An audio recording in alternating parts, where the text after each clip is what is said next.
Hi, this is Jessie Brittany and this is Uncommon. Uncommon is a production by Neural, a unique digital agency. Neural specialises in content production in the areas that matter most to your content strategy across podcast production, video production, and social media. If you want to increase your conversion or grow your brand trust, head to neural.com to request a callback. That's neurale.com. My name's Jordan Michaelides and I'm the host of Uncommon, a show that asks the why on business, current affairs, media, and sport.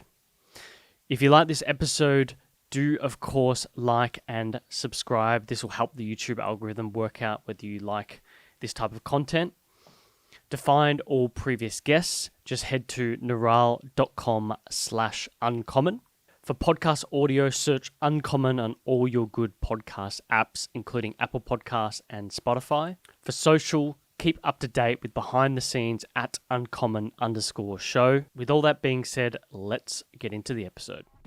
My guest this week is Jessie Brittany, host of Stepford Wives, or Lockdown Wives as it's known at the moment, and certified lifestyle blogger as well.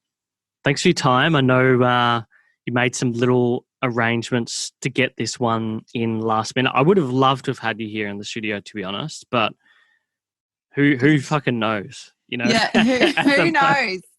I think we're going to be here till 2022.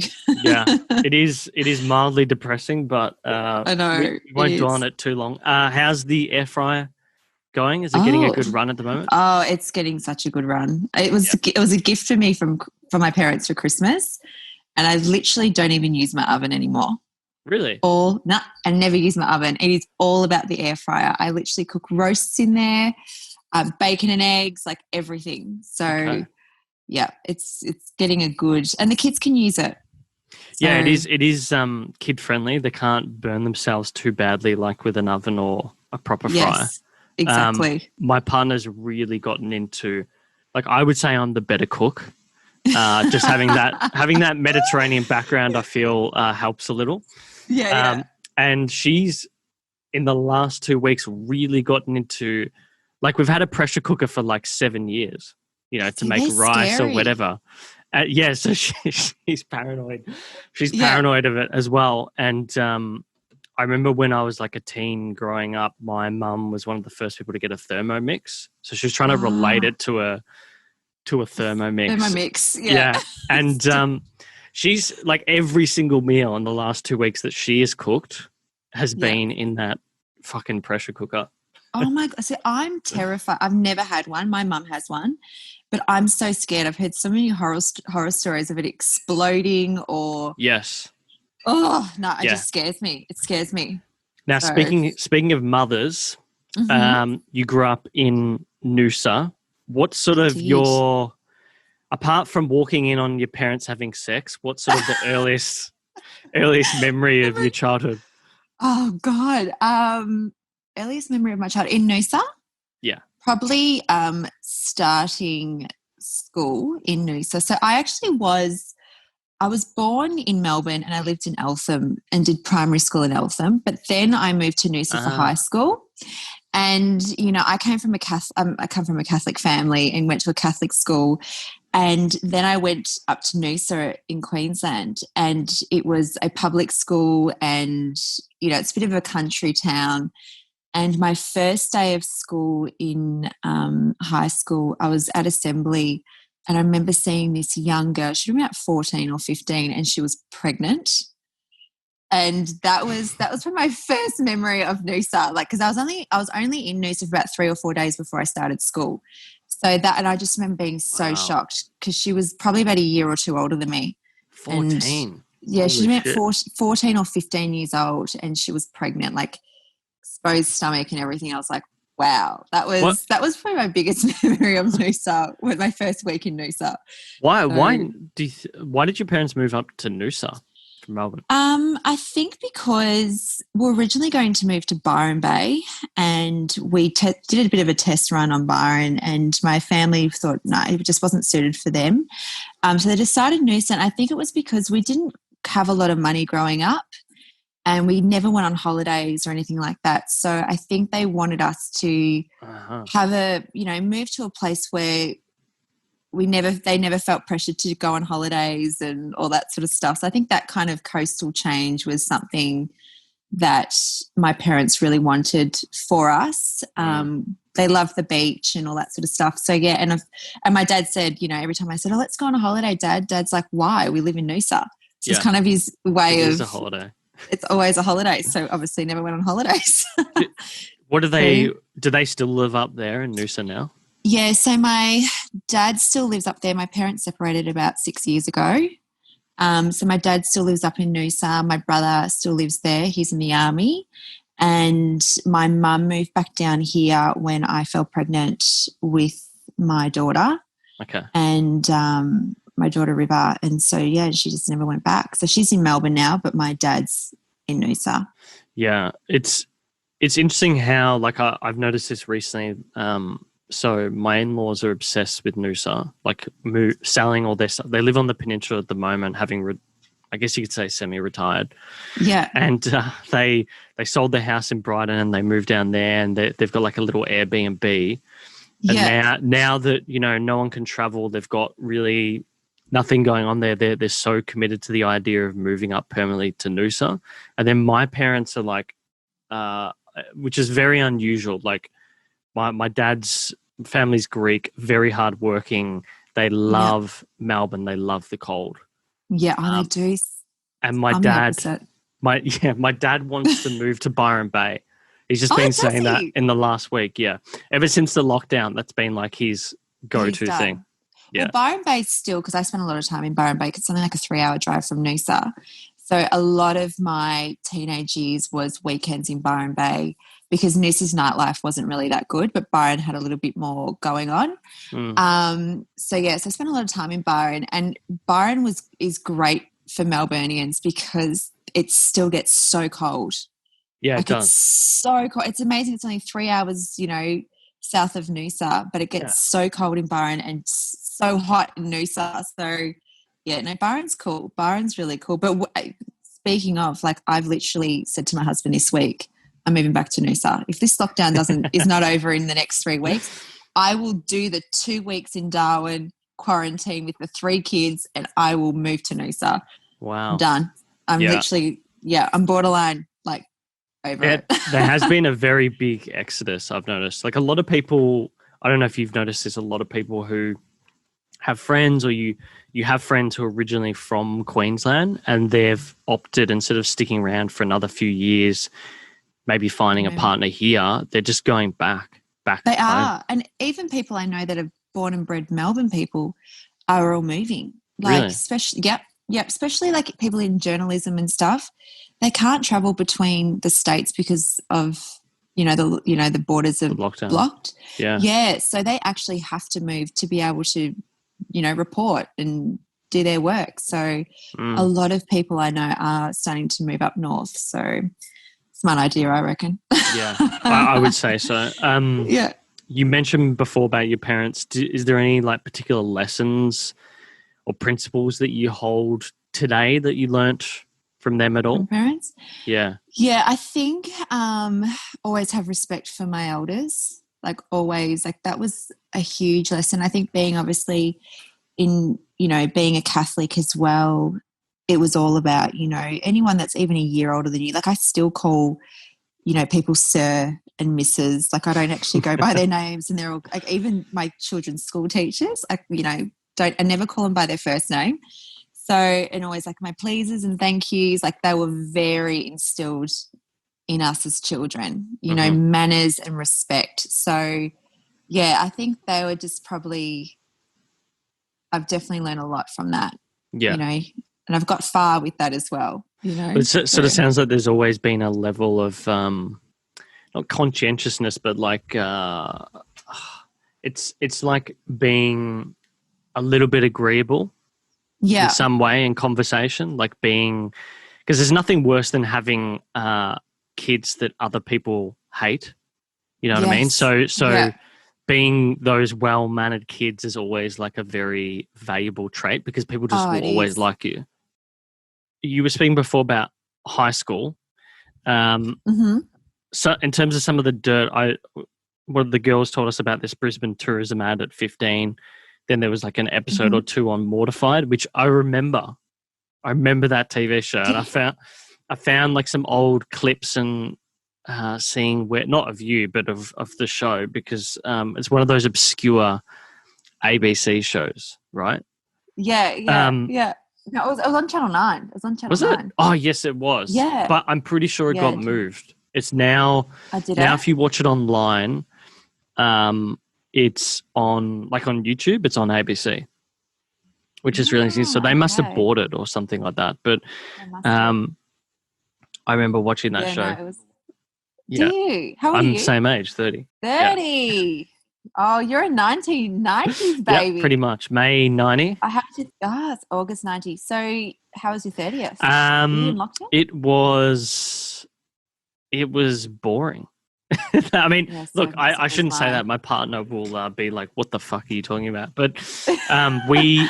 I made it so special for you. Look, it's really hard when you're locked down. I mean, we got... we did a special meal. We got dressed up.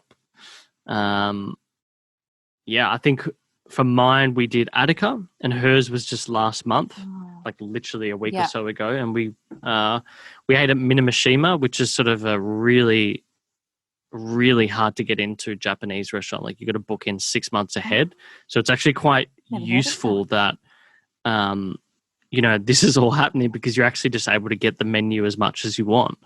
It's so good. And she loves ice cream cake, and so we got an ice cream cake from Messina as well. Oh, nice! Oh, I just can't believe all of us are turning 90. I know. 30, 90, God. So what did you get up to? I really didn't want to celebrate it. I felt like I was in a really dark place probably 2 weeks leading up to my 30th. I just felt like turning 30 for me was like, I really have to grow up now. What are you talking about? You got 3 kids. No, I know, but it's like, I know. And I'm sitting there going, oh my gosh, like 2 weeks leading up to my 30th, I'm going, I haven't done anything. What have I done in my life? Like I think, and then it was really interesting because then on my 30th, Val, my husband, did a video, what's happened over the last, 30 years. And he got all my friends to, do birthday messages and just memories and all that sort of stuff. And by the end of it, I was like, oh, wow, I have done a lot. Yeah. Like, the countries I went to, the kids, businesses and all that. But I just felt like I did think I was going to be Beyonce or Kylie Minogue by the age of 23. So when I got to and I was Googling when did Kylie Minogue come out with Can't Get You Out of My Head? And I think she was 31. So I was like, okay, I've got one more year to, know. You know the trap there, you've fallen into compare it. This is the thing that I've learned in the last few years is always compare yourself to you last year, last month, etc. rather than, XYZ person, because that is a guaranteed way to become instantly depressed. Well, that was the thing. I was comparing myself to Beyonce. I'm like, Beyonce, she was doing this at 30. And Val's like, you can't even sing. So why did you even think you were going to be Beyonce or Kylie Minogue? I'm like, I don't know. See, how's this? When I was doing your research, I was like, shit, she's 30. She's already got 3 kids. What the fuck am I doing with myself? We don't have any kids yet. So you're smart. Yeah. You're smart. Yeah. I kind of did a bit backwards because I think, being from Noosa, it's that kind of, everyone has kids really young. Yeah, now. true. So, but then I came to Melbourne. I was literally the only person that was, 21 with a child and married. Yeah. So, I kind of did it back the front.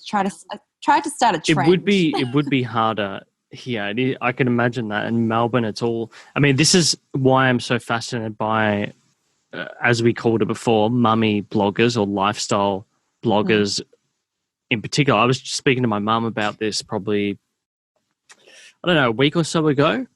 And we're just talking about... This is what I wrote.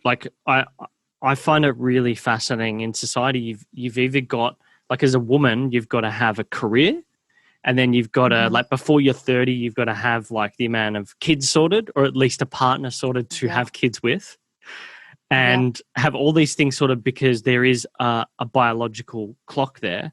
But then also you've got, society saying that because this is what my mum said to me, so her and dad ran their business together. It was very tough in the early days, and they did really well later on in life. But she also had to raise the kids and work, your 3 or 4 days in the business, basically in charge of finances, because she's the smart one. My dad's the knuckle dragging ape that can just go talk nonstop to people.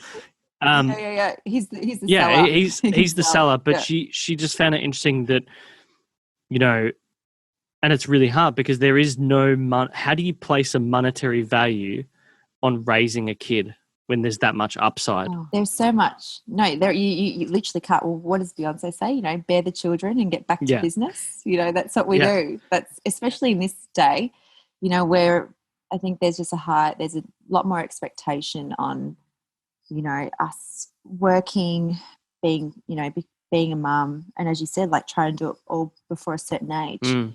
But it's and I think that's kind of where I was, in that dark place, because it's kind of like it's not where I wasn't where I wanted to be career-wise before I was 30. But now I'm kind of like, you know what? It is what it is. And I'm starting to finally, I think it's because I didn't really know what I wanted to be or what I wanted to do. And I've only just started now to figure out like my strong points. And that is, get back into acting. That's kind of where I want to go from now, like from here on now, like is kind of get back into what I used to love doing. But I think I was just kind of lost for a while because, I was just a mum, and trying to make sure the kids were healthy mentally, physically, be the best wife and, just all those things. So I think I've just for the last 10 years haven't really focused on myself. It's just, loving myself, fourth on that list. Yeah, because you have to be quite selfless. But also, like, I was thinking about it, at the end of the day, like, and this is why I don't understand why the idea of the mummy lifestyle blogger gets poo-pooed by people is, like, you are an entertainer. Like, you're giving a lot of women who are underserved something that they can use as escapism or a circuit breaker. Like I noticed with a lot of one thing you do really well is you integrate comedy really well into what you do, like whether it's the TikToks or the memes. Like what was one of the ones I wrote down? It was what's better? It was like shopping without kids or having sex. It was something like that. Oh, shopping without kids and is definitely the best on that list. And so, like, it just had me thinking, like, there are so many women that it would be invaluable for. Oh yeah, for sure.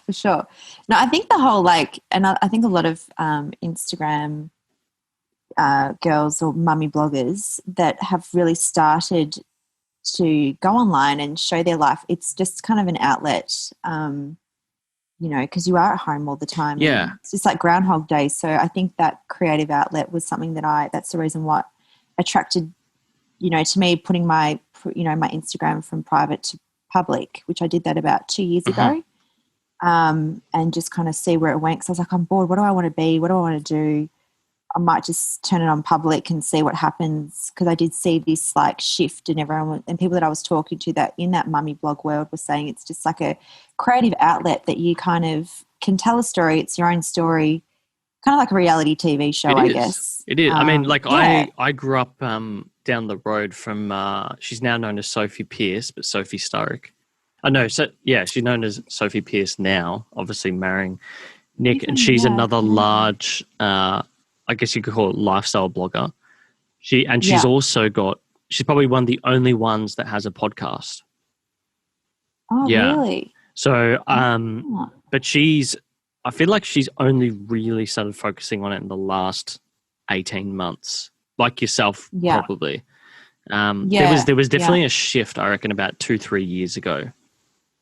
I don't know. I don't know what it was. I don't know if it was an element of, well, maybe it was a change in the feed on Instagram being more focused on individuals as opposed to businesses, and therefore something like what the two of you were doing is really elevated in the platform, the algorithm, because it's relatable, it's personal, I think the other thing is as well, in the last 2 years, there was so many influencers, and there still is so many great influencers and stuff. But then, a lot of businesses now, from what I'm gathering, they want to work with someone that's just not just an influencer, that they've got some sort of background, if that's education, or they've got something else that's just not showing photos on Instagram. Yes. I think, that kind of thing, because everyone can show photos on Instagram about their life and all that sort of stuff. But I think right now the companies are looking for more. They want not just an influencer and photos, but just something that's, educational, or that's education or a business or something that kind of is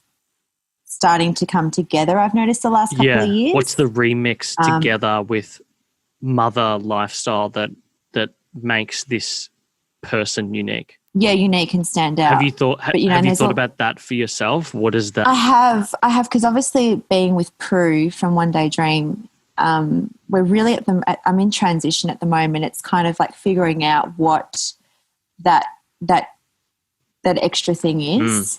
Obviously having the podcast was that little bit of extra thing. So I'm just not a mummy blogger.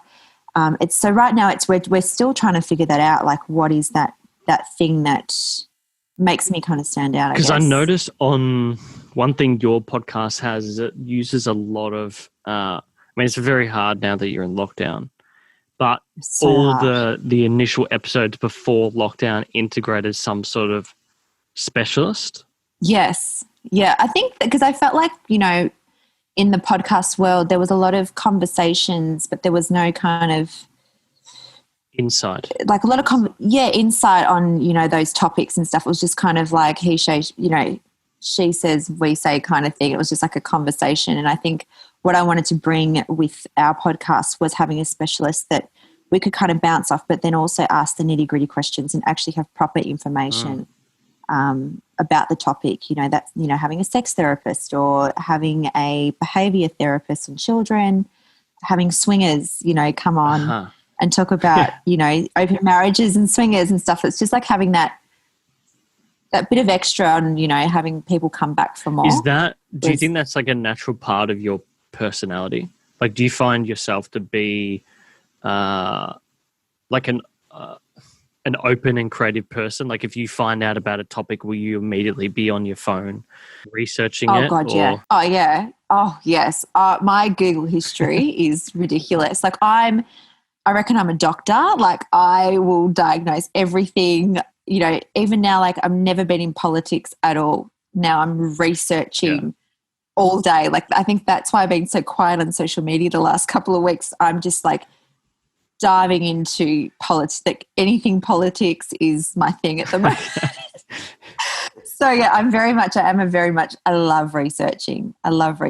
So I think that's, and I think I'm very open on opinions as well. I'm not a person that like, this is my opinion, I'll shut your opinion down. Like, I'm very open and I'm not judgmental at all. Yeah. So I think there's something to that because, if you look at other people in this space, I feel like they have set views on certain topics, and that maybe that is your superpower, is that you don't necessarily have one. No, You're just I don't. there for the insight. Yeah, and I love, learning about things, and I love people's opinions, and I'm very open to that stuff. So yeah, I guess that is a kind of a superpower because there's no judgment. No judgment at all. Yeah, I think you'd have to be, because if you're like I said, a lot of your stuff has that element of comedy, and I think inherently you have to be that type of person if anything is funny, because funny is funny. Yeah. Like,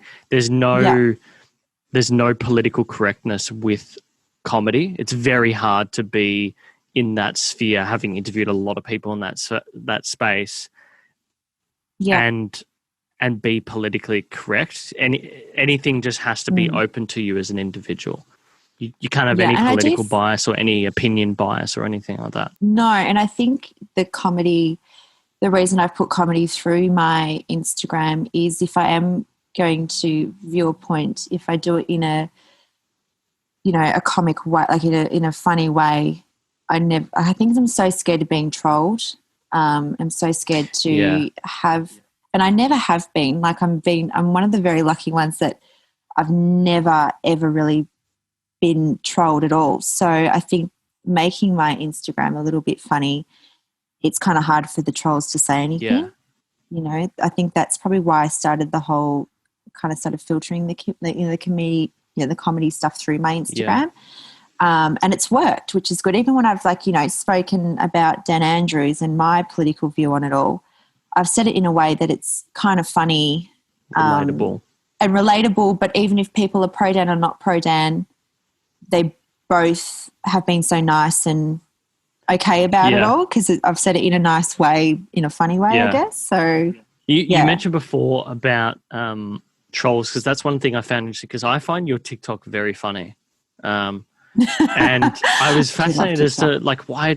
I said this to Prue, why doesn't she have comments enabled? So maybe it's that. Are you worried about people saying things? Yeah, I think on TikTok, because it's such a it's such a huge platform, and you don't necessarily, and it's on the For You page, everyone can see it from all walks of life, like all over the world. So you're more likely to get trolled on that. And I found that out pretty quickly when I signed up onto TikTok. Right. That, the biggest, because I did a bit of research before I went on, and they said, it's a really easy place to be trolled and stuff. And obviously I think being trolled would, I've had maybe one nasty comment since I've, been public on Instagram, and I remember that really affecting me.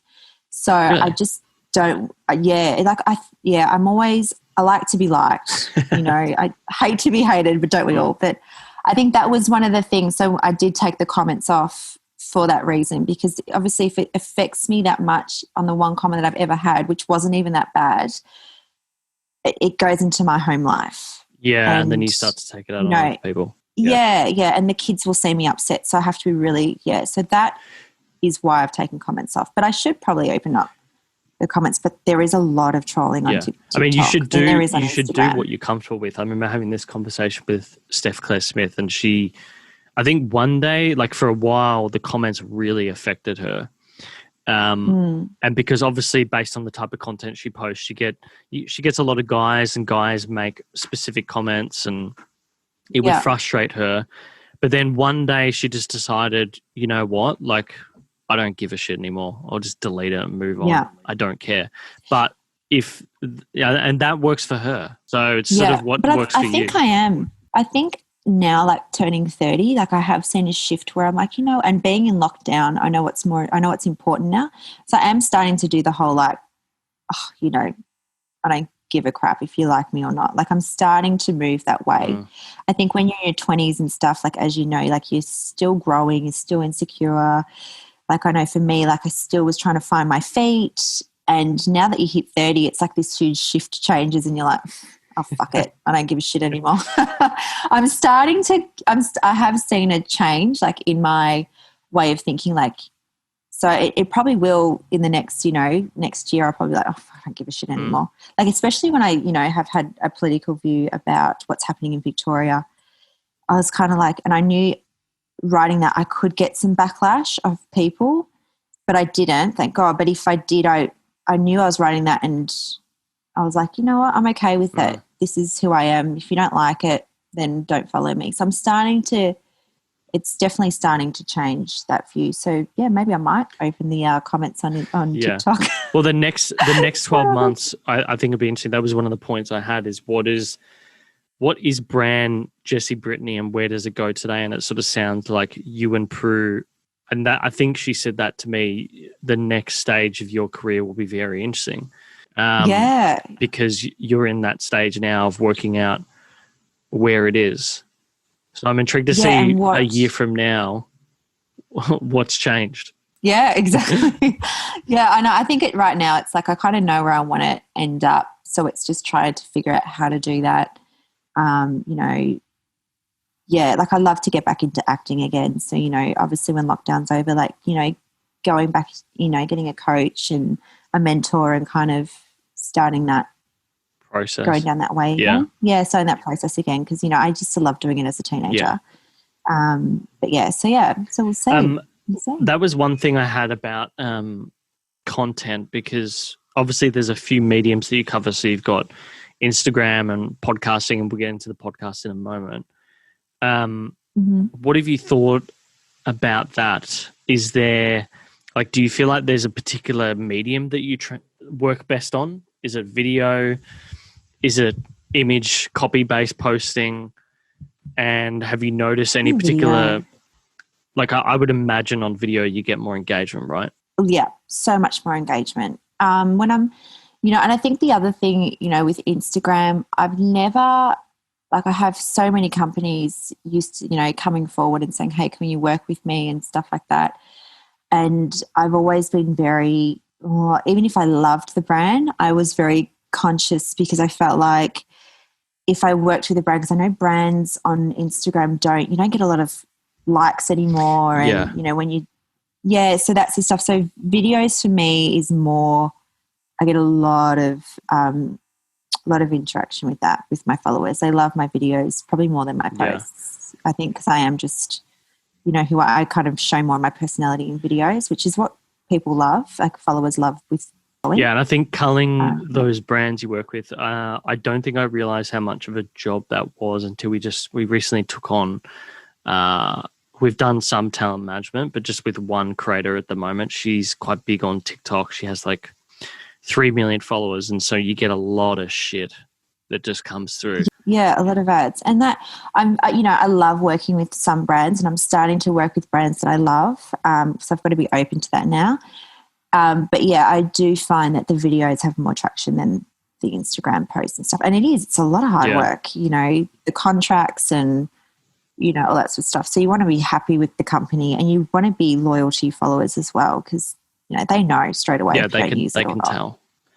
They can tell. Like, someone that promotes 12 foundations in a week. It's like, so which foundation do you actually use? Yeah. Like it's, like they sort of, especially with skincare, I reckon it's a bit, it's hard. It's hard. Yeah. I mean, I think you're right. I think people can tell a lot of your stuff when I've looked through the promoted stuff, it is obviously on brand because, again, there's like in a lot of these ads, like a bit of comedic injection into it. Like I noticed with the Karcher ad, you'd put on the what is it, like the mop related end, like on your feet, or am I? Yeah. I want to be careful they're not actually slippers, but slippers. Yeah.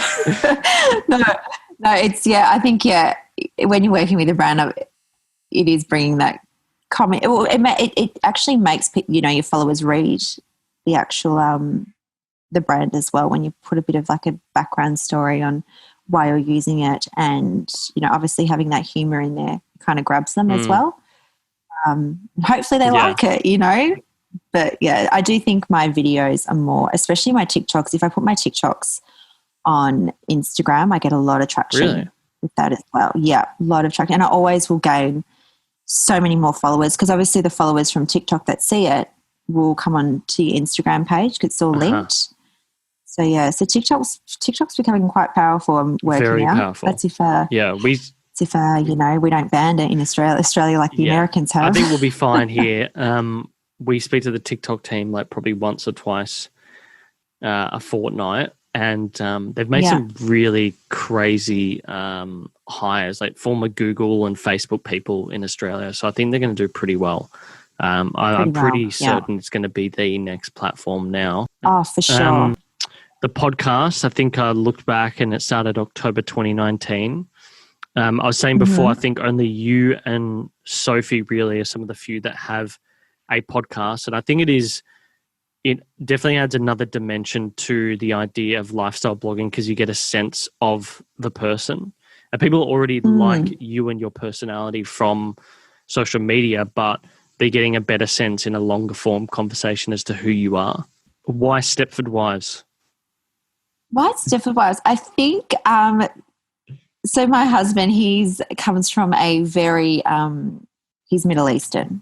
So I think for me, like Stepford, and same with my girlfriend, like that I do the podcast with, like I'm anything but a Stepford wife. Like I hate cooking, I hate cleaning.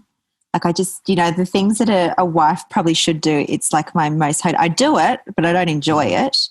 And I always do it looking like, I never look like this. Like 99.9% of the time I've got my hair in a messy bun, no makeup on. Like I just look like a train wreck. So I think for me it's like Stepford Wives kind of came about because we're anything but. Yeah. Yeah, because we're anything but Stepford. We work, we all hate cleaning and cooking. So I think that's kind of where the name came from. And then I always wanted to do a podcast. I think it was the reason we started the podcast, well, for me in particular, was, obviously I wanted to get back into television again, and I really wanted just how to bounce back with conversation. And that's I did it as kind of a training platform for myself, just how to keep the conversation going, because I was kind of like, being a mum for so long, you kind of lose those social skills. Yeah, because you're speaking to children, and particularly if you're in lockdown, you've gotten sick of Zoom. You started October. It feels like a lifetime ago, but it isn't actually that long ago. It's only a year ago. I know. It feels like 3 years ago. So I think, yes, the whole reason we started Stepford Wives was, kind of see where it would, podcasts were becoming quite big. And, it was just another platform where people could see our personalities and what we're like. And we're not just Instagram mummy bloggers. There's a little bit more to us. But also I started it for like more of a training thing, like, bouncing conversations between, one another, but also, getting that information that people, that I'm in, that we're both, we want to know. What's the word? Like information. Well, it goes back to what you said earlier. Like you're looking for some sort of insight. Yeah, and like educating ourselves and having these people on, because you can read so much and so many different points of view and stuff, but having that conversation, asking those questions instead of writing them in Google. So I think it was really important for us on our Instagram platforms to say, like, what do you want? We're having a sex therapist on. What are the questions you want to ask? So, and a lot of them were the same questions. How to spice up your sex life after children or being married for, 10 years. So those things were, and they're things that I want to know. So, so I think it was like, letting our audience kind of let our audience kind of ask the questions and then obviously have our own questions for the people that are in that industry. So, so it was just having that platform there, because I feel that was kind of a gap that wasn't in the podcast world. And if it was, I didn't know about it. Yeah, I think there was a gap there. I guess I was curious, what do you think it's taught you and Emma about parenthood and life in general? Oh, what has it taught us? Do you find there's, like, because I've had this a few times where I've had interviews and I've come out of them and it's completely changed my perspective on things. Did you have any of that? Yeah, child behaviour, like, just how to discipline a child. Right. That really was a big eye-opening, going, oh God, I am the worst parent ever and I'm doing everything wrong. Like, I'm surprised child services ain't up my door. That was a really big eye-opener. But then also we did a podcast recently about the birds and the bees, like how to educate your children and when to tell them about, that stuff. And I had to really research that. And, and it's something that I just didn't even think of because I've got such young children. So I came from that podcast going, oh, wow, I've told my kids the wrong things. Like or haven't told them anything. So, I had to really backtrack. And straight after we recorded our podcast, I sat down with my 8-year-old and had to talk about the birds and the bees, which was a very uncomfortable conversation. And you know what she said to me? Mum, I already know. Really? I already know, Mum. Yep, she already knew. Whoa. I was like, blow head emoji, like, how do you know this? Oh, my friends have got older brothers and sisters, and, she kind of put it together in a way. Do you think does she know Santa's? No, she doesn't know that yet. Really? I don't think, I'm too scared to have that conversation because it would crush it would just crush me if she didn't think that that Santa wasn't real. Like, it would crush me. So that's an interesting talking point, because, I said my partner and I, we were meant to be getting married in about what's the date now? Like 17 days. Oh, yeah. Really? I had to look at your diary. Yeah, well, we had to 17 days. Yeah, we had to bump it from October down at the old Port Phillip estate on the peninsula. And so now it's moved to April. We've got a bunch of things that we're trying to fit in within that year. So buy a place. Have a baby. Yeah, all that stuff. We do really want to get overseas before having a kid just one last time, like a proper trip on our own. You so should, because I know that we've gone to Japan a lot for both work and holidays, and that'd probably be like the first place we take a kid because we know people there.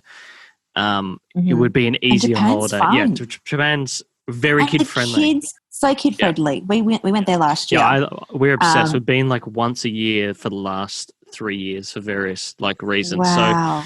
So, it's cool. Yeah, actually, October last year we were there because of we were there during the typhoon. Like they had a typhoon. Gosh. It seems crazy. Typhoon, bushfires now. COVID. What a year it's been. But the point is, we've got all these things going on. I know Prue says you're the queen of hacks. Lauren and I are really obsessed at the moment with what's her name, Valeria Lipinski, another sort of lifestyle blogger. Yeah. Her and her husband really integrate the family blog into their day-to-day life pretty well, which is very interesting. So I guess from your perspective, what in hindsight do you wish that you knew? That's a hard, like what, in parenting? Yeah, for maybe for parenting, raising kids, things that, because we've asked people recently and they said they wish that they'd gotten like more sleep-ins, right? But we've actually come to the realization that what we really need to do is get better at our wake-up time, because we used to wake up late, and so now we're going to bed earlier, waking up earlier, etc. Because you're going to be having those issues when you have kids anyway. Unless you have my kids. Yeah, unless they sleep in. My kids sleep in. I think for me, I wish that my husband and I had more time together, just him and I, and travelled together, just him and I, because we got together and pretty soon after we met, we, got married, had babies, all that sort of stuff. So we've only ever been to Cambodia together, just him and I. Right. We went there for a month and did some charity work there. So that was, and I got pregnant there. So, and we'd only been together for like 4 months. So for me, I don't know the difference between traveling with your partner than having kids. Like I've only ever traveled with the kids. So I don't know any difference. So when someone's like, I can't believe you travel with your kids everywhere. I'm like, that's all I know. Yeah. I don't know. Is there an easier way? Because I don't know that way. So I think for me was getting that travel in. Like that, I wish I knew that. Or I wish I went and did, straight after school, all my girlfriends, they all went and did a gap year and traveled to Europe, and I decided not to do that. I decided to study. So I wish I did that now, because I'm like, because I got pregnant straight after my studies.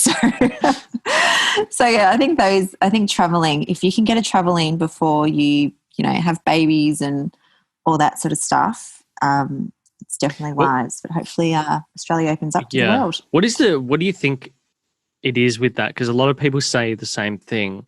Is it because it's already stressful traveling. Do you think it's that the stress and anxiety is ratcheted up because you've got, as well as trying to get to a place, 3 other mouths, ears and eyes that are completely dependent on you?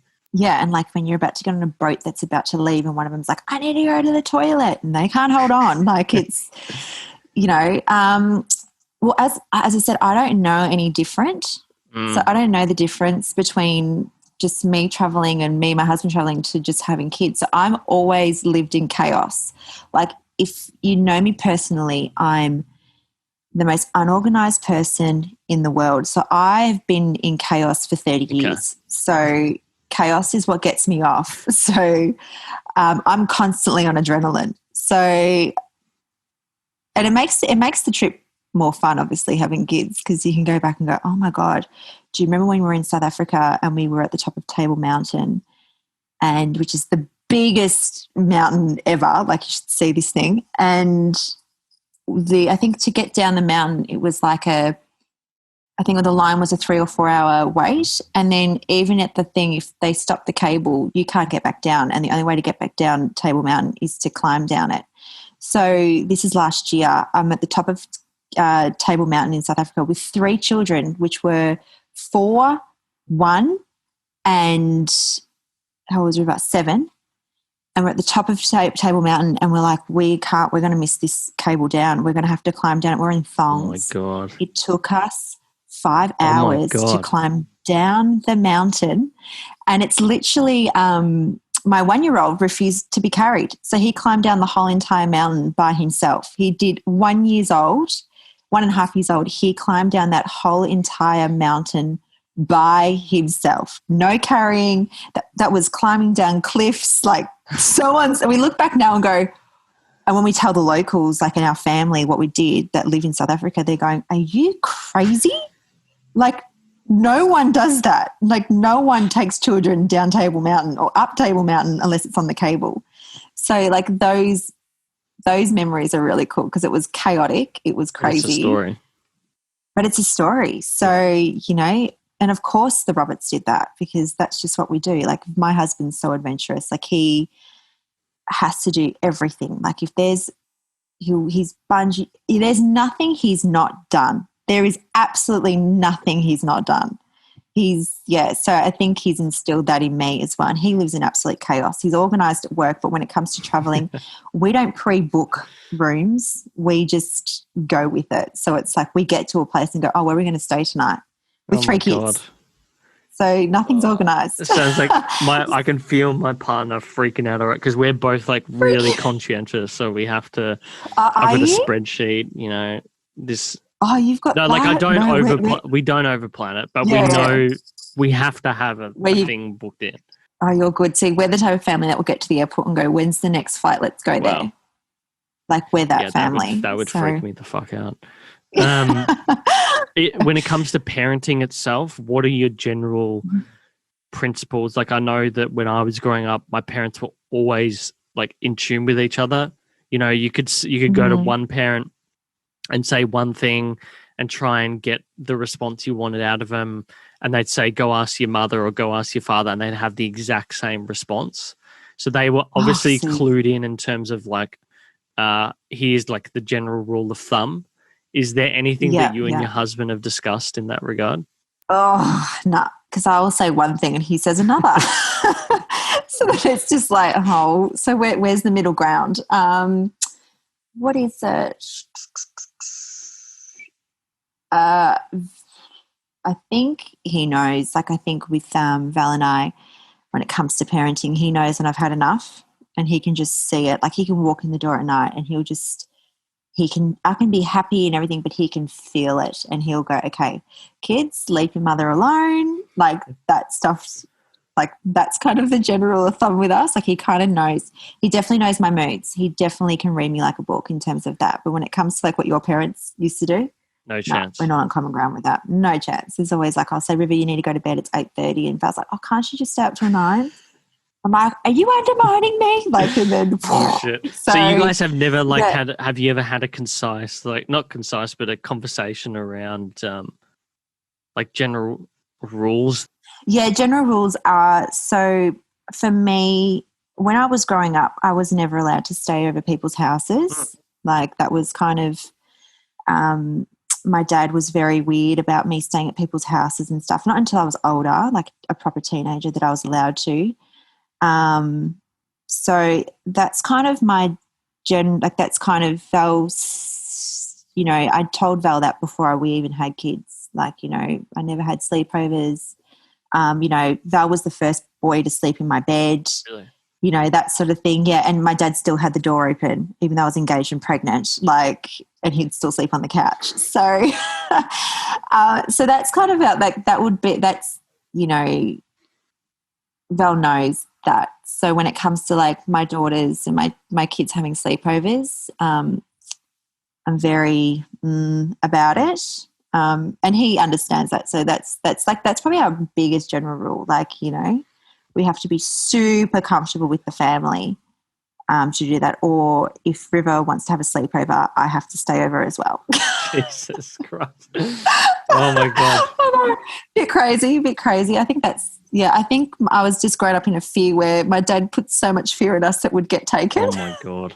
So, you mentioned before about your husband. What's, you know, obviously he runs the dental business, which I think it sort of looks like his dad started that business, or at least his dad had a dental business and now he works for him. Yeah, so Val's dad, so they moved from South Africa in the early 80s, and he bought he started, I wouldn't say buy, but he started a practice in the Concourse in Beaumaris, and he had that for probably from 87 or 85 up until 2008, I think. So he had a cardiac arrest.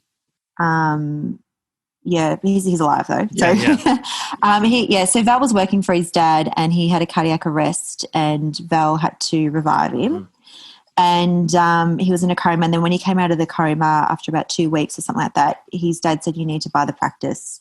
So Val then bought the practice, and at that point there was only 2 surgeries going, so it was just like 2 rooms.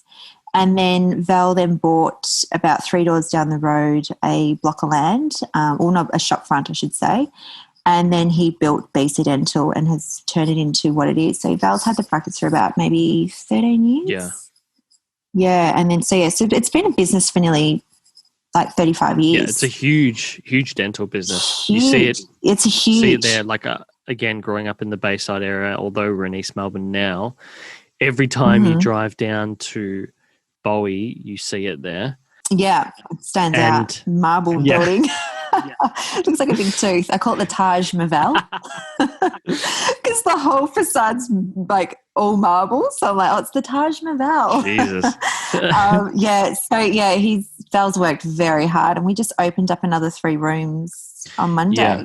Well, that was one thing I noticed on the website is just it is a large, like, you know, you've got multiple dentists, cleaners, etc. I guess I'm curious from your perspective, what have you learned from him about business? At least I know it's harder to translate to content, but there must have been some things along the way that he's taught you.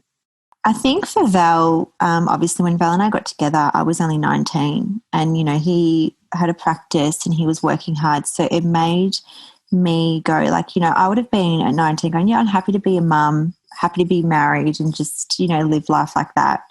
But I think what I've learned a lot from Val is working hard, and nothing comes for free, and, you know, having that drive. So Val has definitely taught me how to be a better person, and even like if I want something, you know, I've got to work for it. It's not just given to me kind of thing. So Val's definitely taught me a lot of, you know, I'd say he's taught me how to, you know, work for things and want to be better because he works so hard, and, you know, I see that, and I want my kids to see that. So that's definitely one of the biggest things that I've learnt from Val is, you know, he always says, don't just exist in this life. Yeah.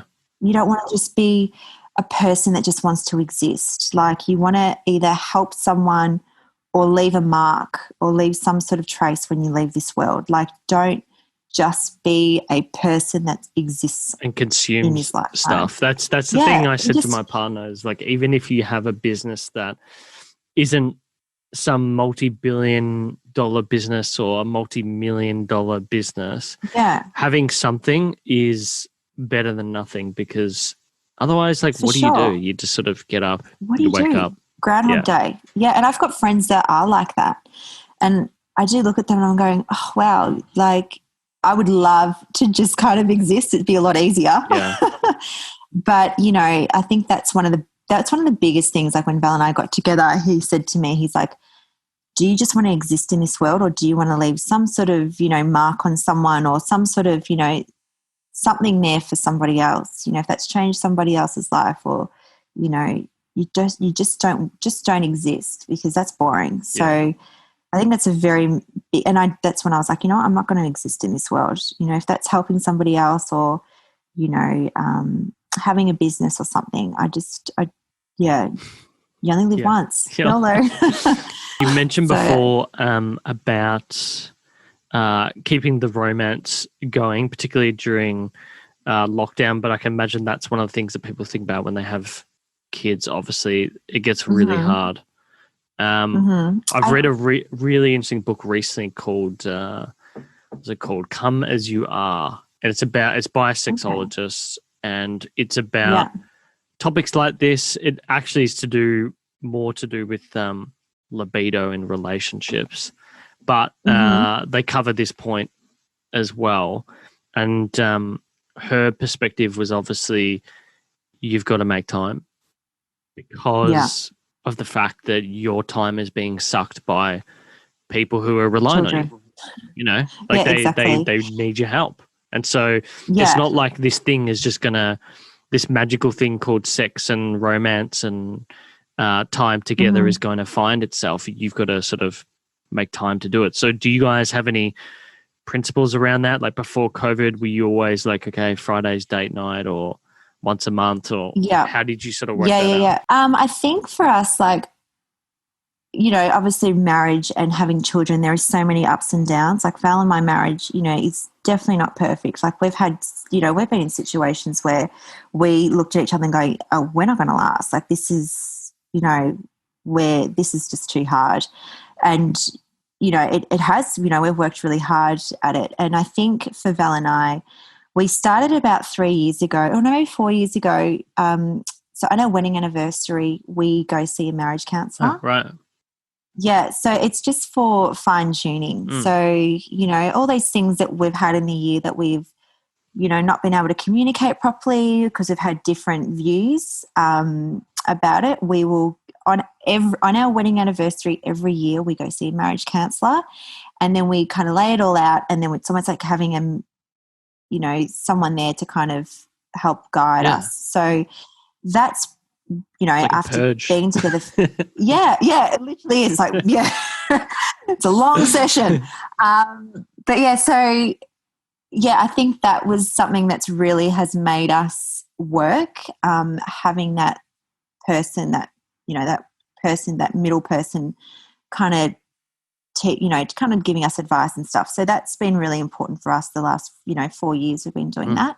I have to say, like, lockdown has brought Val and I closer than ever together.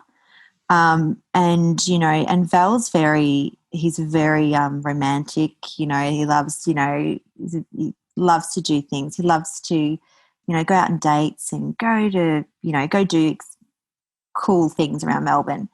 We did have a thing like once a week we would go on a date together, but it just never happened because, one of the kids would fall sick or, Val's working late, all that sort of stuff. So it's really, really hard. But I think for us it's just lots of sex. Yeah. I think for us, as I said, like we've been, every marriage has its ups and downs, especially when you have kids because, you all day you have to give love emotionally and physically to your children. So by the time your husband gets home, he's like, hey, babe, you're like, oh, really? Like, I'm loved out. Like, I've got nothing for you. Like, here's the toilet roll, have fun, or here's a sock. But I think for us, it's just communication is really important.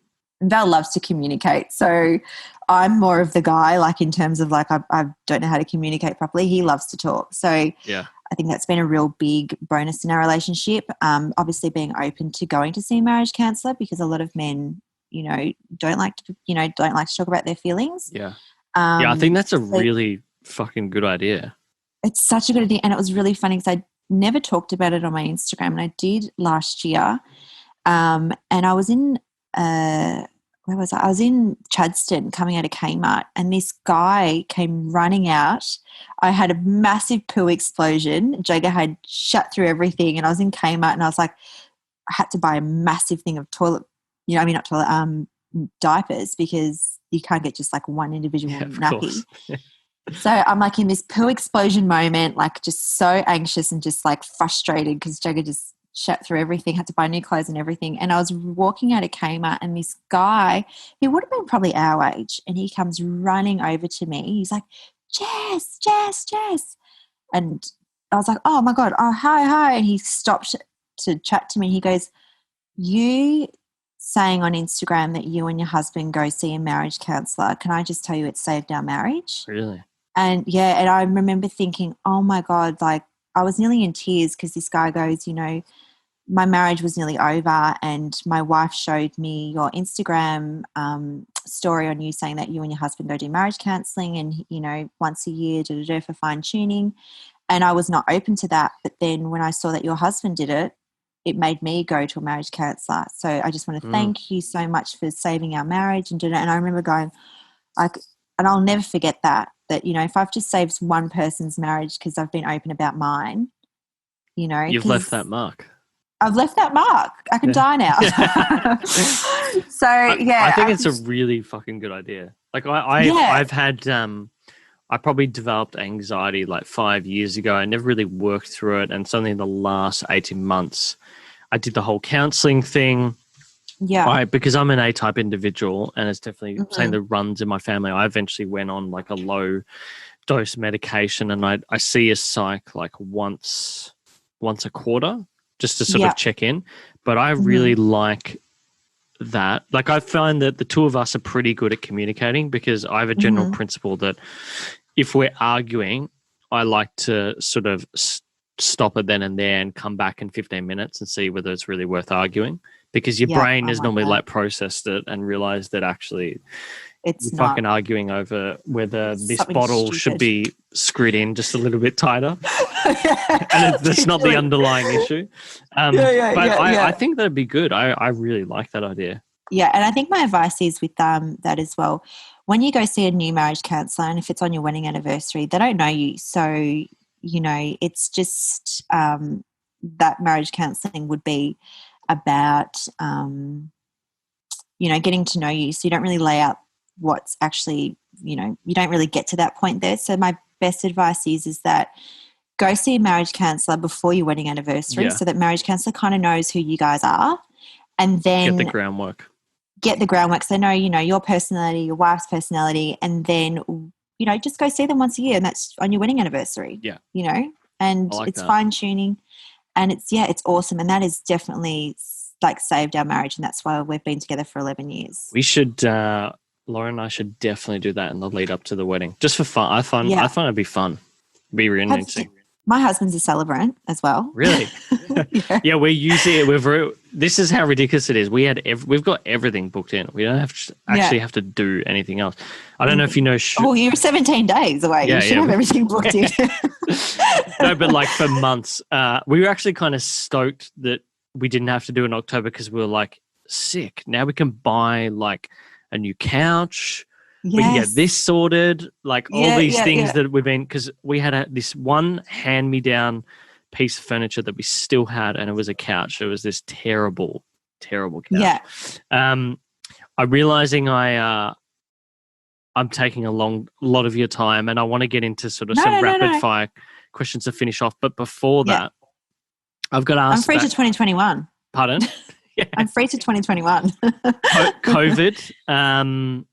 You know, we've been in lockdown. I don't like people see these polls, but I think a majority of people who, if you actually asked every person in Victoria, is well and truly done with this lockdown. I think we've been tested enough mentally and physically. Oh, we have.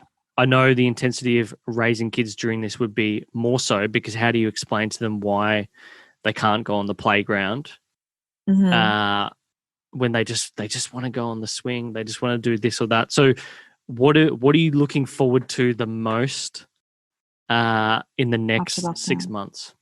Going to Noosa to see my dad. That's a huge thing. And going to see my family in Torquay. So my grandfather at the start of the year, he was in a coma.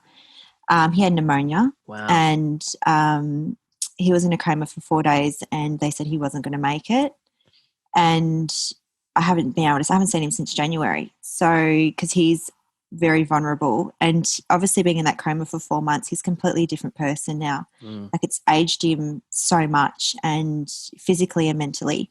So I think when we get out of lockdown, that's the first thing, is Torquay to see my grandparents and Noosa to see my dad. That is like, that's the first thing family. I want to see. Yeah, family. I think we said the first thing we want to do is see family as well. I want to be able to see my parents in person, and because Lauren's parents are down on the peninsula, we just want to be able to go down for a weekend.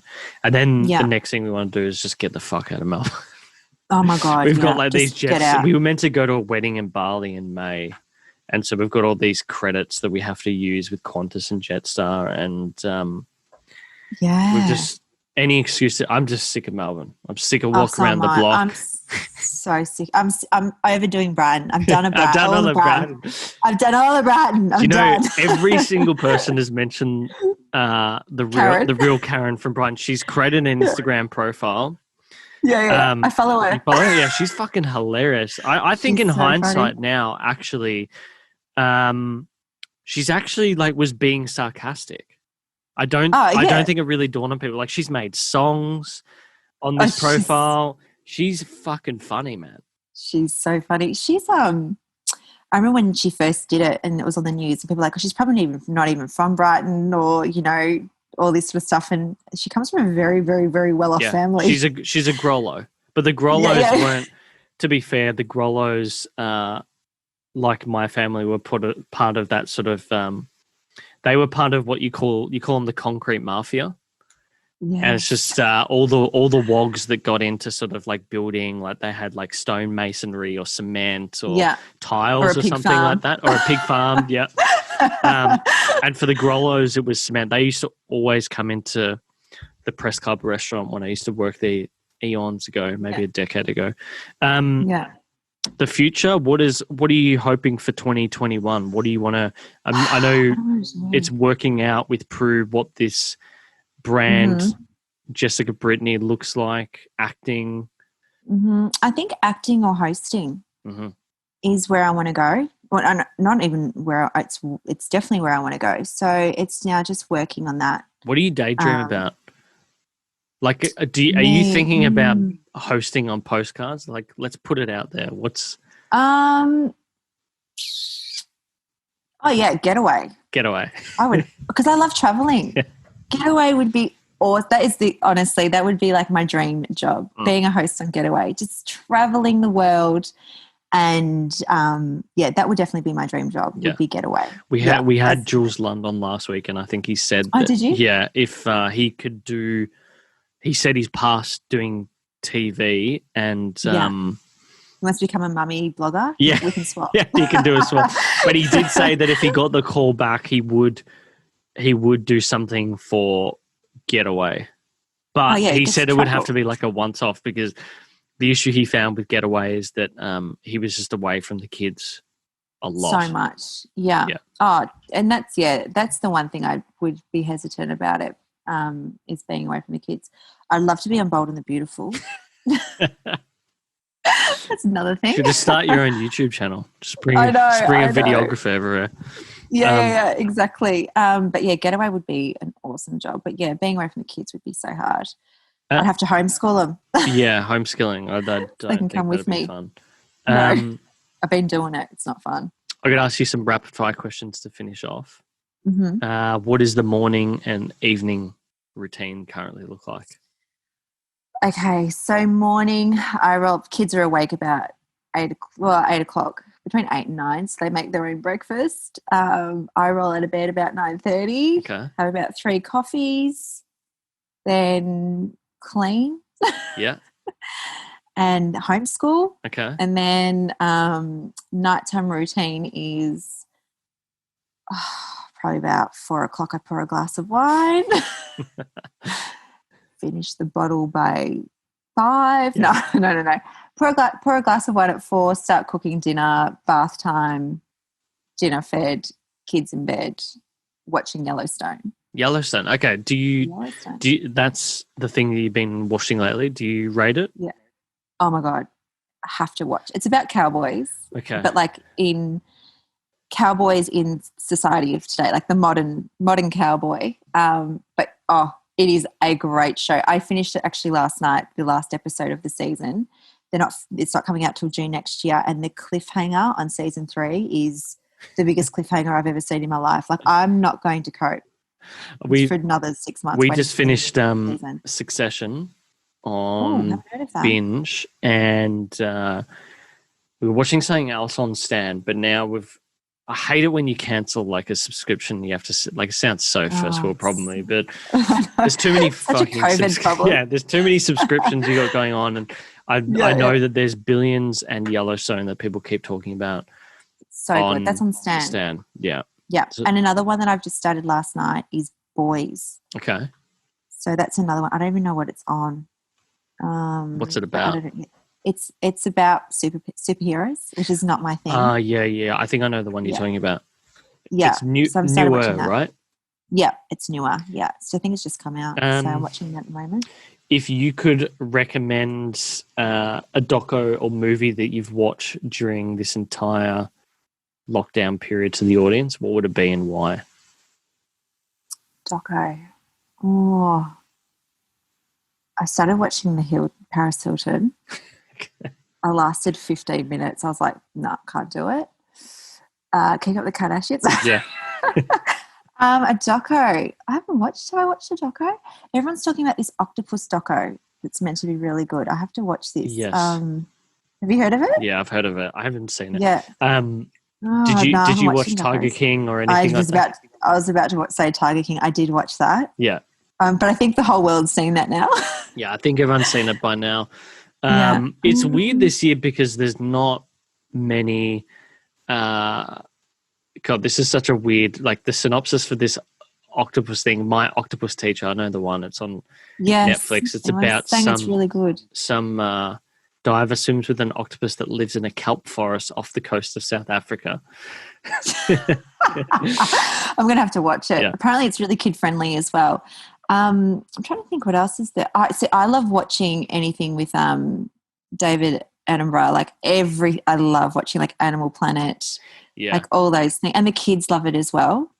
And when it comes to like the mating stuff, I like skip those ones. But the kids love watching that sort of stuff. So there's a recent one that I'm just trying to, it's on Netflix. It's called The Magical Land of Oz. It's about Australia.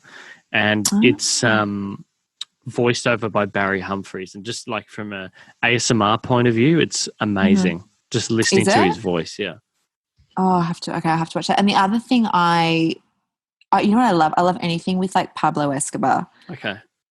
Like all those documentaries, there's heaps of them. They're really cool. I've watched a lot of them over the last 12 months. Narcos and all that as well. Yeah, Narcos, like all that sort of stuff. I do love it. But you know what I've actually been watching a lot of? What? It's so embarrassing. Flip and Flop, like all house renovations. I don't like watching The Block, but like Flip or Flop, you know, the Scott brothers, Property Brothers. Like, I could watch them for days. Yeah, Lauren's family is both British and let's call it German Polish, right? And they watch a lot of BBC stuff. So for years, like Grand Designs and all those like British flipping type shows. Oh yeah, Location. Yeah, that's me. Escape to the Country. Yep. That's Escape me. to the Seaside. And then when they bring it out here, it's always it's just never the same. Never the same. But yeah. Jess, thanks for coming on. Thanks for having me. Thank you. Where can people find you on the interwebs? Okay, so Instagram, it's Jessie Brittany, even though I'm Jessica Roberts, but yeah, Jessie Brittany _. And on TikTok, I don't even know what I am on TikTok. Jessie Brittany, I think. Again, I don't even know. I keep changing my name. I change my name all the time. So I think it's Jessie Brittany. Yeah, Jessie Brittany. So they're the same on Instagram and TikTok. And Stepford Wives or Lockdown Wives on podcast. Yes. We'll make sure we link all of that. If you're a mum and you want a bit of escapism, or if you're anyone who is a parent and wants a bit of escapism, take a listen. The podcast is good. I rate the podcast. There's some, again, that teaching your kids about sex was one of the 2 episodes I listened to. It's very funny. It is. It's interesting. I got it all wrong. I told my kids that a stork put a seed in a mum's tummy and then she grew a baby. So don't tell your kids that one. Better than telling your kids that or kids who have an idea of it ripping through the stomach. This is why you've got to tell them, because otherwise they have alien style images in their head. Oh yeah, for sure. Jess, thanks for coming on. Thank you. I'll speak to you soon, I'm sure. Thank you so much for watching Uncommon and this week's episode. If you like it, smash that like button. If you want to keep up to date with what we're doing, please do subscribe. We would love that. We'd love to build this audience that we're growing here of Uncommoners. If you want to keep up to date with audio, you can search for us on all of your good podcast apps. It's Uncommon or Uncommon Show will typically find us. For social, you want to see behind the scenes this amazing studio that I'm sitting in, just search at Uncommon_show. And everything will be there, including our weekly promos. But look, thanks so much for stopping by. Until next time, thanks for watching.